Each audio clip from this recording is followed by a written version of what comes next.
Praise the lord. ఈ దినం దేవుని వాగ్దానం వింటున్న మీ అందరికీ ప్రభువైన యేసుక్రీస్తు నామములో వందనములు. ఈ దినం దేవుడు మనకిస్తున్న వాగ్దానం యెషయా గ్రంథం 41వ అధ్యాయం 10వ వచనం. భయపడకము, నేను నీ దేవుడునై ఉన్నాను. దిగులు పడకము, నేను నిన్ను బలపరుతును. నీకు సహాయం చేయబడను నేనే. నీతి అను నా దక్షిణ హస్తంతో నిన్ను ఆదుకొందును. ఈ వాగ్దానం బట్టి దేవుని నామానికి మహిమ కలుగును గాక.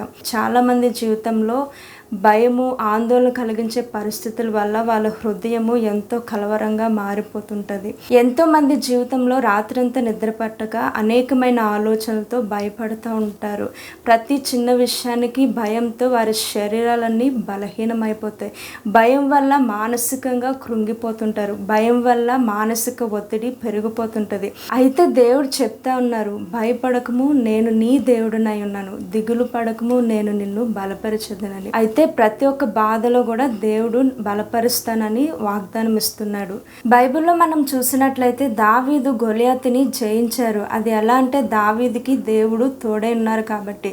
దావీదు విశ్వాసంతో గొలియాతు మీదకి వెళ్ళినప్పుడు దేవుడు అతనికి విజయాన్ని ఇచ్చారు. దావీదు అతన్ని చూసి భయపడలేదు. దేవుని యందు విశ్వాసం ఉంచి ముందుకు వెళ్ళారు. ఈ దినాన నువ్వు ఎటువంటి పరిస్థితిలో ఉన్నా సరే దేవుడు నీకు జయాన్ని ఇవ్వబోతున్నాడు. ప్రతి పరిస్థితిని చూసి, అంటే గొలియాతు వంటి పరిస్థితులు నీ జీవితంలో వచ్చినా సరే, అంటే పెద్ద సమస్యలు వచ్చినా సరే, దీంట్లో నుండి బయటపడడం ఇది అసాధ్యం అనుకున్నా సరే, దేవుడు చెప్తా ఉన్నారు, ప్రతి పరిస్థితి నుండి నిన్ను విడిపిస్తారు, నీకు జయాన్ని ఇస్తారు. అది ఎలాంటి పరిస్థితి అయినా అవ్వచ్చు, ఎంత పెద్ద పరిస్థితి అయినా అవ్వచ్చు, దేవుడు దాని నుండి విడిపిస్తారు, నీకు జయాన్ని ఇస్తారు. అలానే నీ జీవితంలో కూడా ప్రతి పరిస్థితిలో ఆయన నీకు సహాయం చేయవారు. ఆయన నీతి అను దక్షిణ హస్తంతో నిన్ను ఆదుకునే దేవుడు.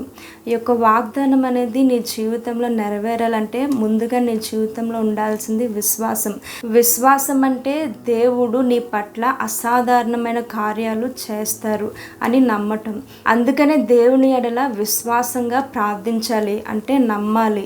దేవుని సన్నిధిలో ఆయన్ని ఆశ్రయిస్తూ నమ్మినప్పుడు దేవుడు ప్రతి పరిస్థితి నుండి, ప్రతి కలవరపరిచే పరిస్థితుల నుండి దేవుడు నిన్ను విడిపిస్తాడని ఈ దినాన దేవుడు నీతో మాట్లాడుతున్నారు. ఈ యొక్క వాగ్దానం దేవుడు మీ వినికిడిలో దీవించును గాక. ఆమేన్. ప్రార్థన చేసుకుందాం. మహోన్నతుడ, మహాగణుడ, సర్వశక్తిమంతుడ, సర్వోన్నతుడ, నీకు వందనములు ప్రభువా. దేవా, ప్రతి పరిస్థితి నుండి విడిపిస్తానని నీ యొక్క వాగ్దానం ద్వారా నీవు మాట్లాడినందుకు నీకు వందనములు ప్రభా. ఈ దినాన ప్రభా ఎంతమంది అయితే వీక్షిస్తున్నారో ప్రభా, ప్రతి పరిస్థితి నుండి ప్రభా, అయా దేవా తండ్రి, ప్రతి పరిస్థితి నుండి మీరు విడిపించండి ప్రభా. అయా దేవ, ఎంతోమంది ప్రభా నాయన తండ్రి టెన్షన్స్తో ప్రభా, ఆందోళన కలిగించే పరిస్థితులు గుండా వెళ్తున్నారు ప్రభా. ప్రతి ఒక్కరిని మీరు విడిపించమని అడుగుతున్నాను ప్రభా నాయన.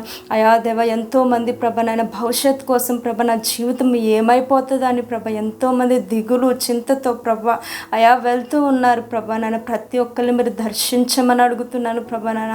అయా దేవాన్ని ఊహించిన కార్యములు చేసే దేవుడో ప్రభా, ప్రతి ఒక్కరిని మీరు దర్శించమని అడుగుతున్నాను ప్రభా. అయా దేవా తండ్రి, యొక్క వాగ్దానం ప్రతి ఒక్కరి పట్ల ప్రభా నీవు నెరవేర్చమని అడుగుతూ ప్రభా యేసు పరిశుద్ధమైన నామములో అడుగుచున్నాం తండ్రి. ఆమేన్. ప్రభు మిమ్మును మీ కుటుంబాన్ని దీవించునుగాక. ఆమేన్.